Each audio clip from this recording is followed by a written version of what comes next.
Hello everyone, mission English YouTube চ্যানেলের নতুন একটি ভিডিওতে তোমাদের সবাইকে স্বাগত জানাই। তো দেখো, আজকে আমরা খুবই একটি গুরুত্বপূর্ণ রাইটিং নিয়ে আলোচনা করব। তো সেটা হচ্ছে preparation of T.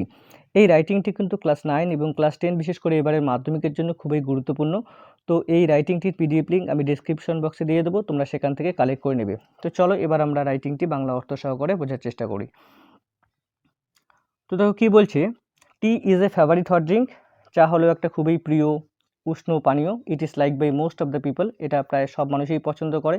It can be prepared. এটাকে তৈরি করা হয় according to the following process. যে এই প্রসেসগুলো ফলো করে এটাকে তৈরি করা হয়।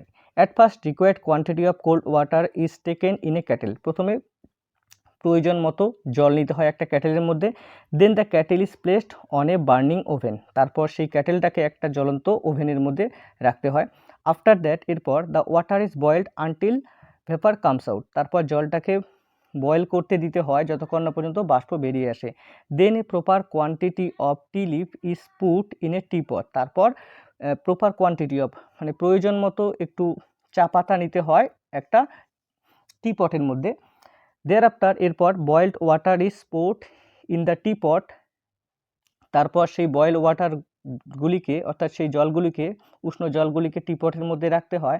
And it is left for 2 minutes. তারপর সেটাকে 2 মিনিটের জন্য রেখে দিতে হয়।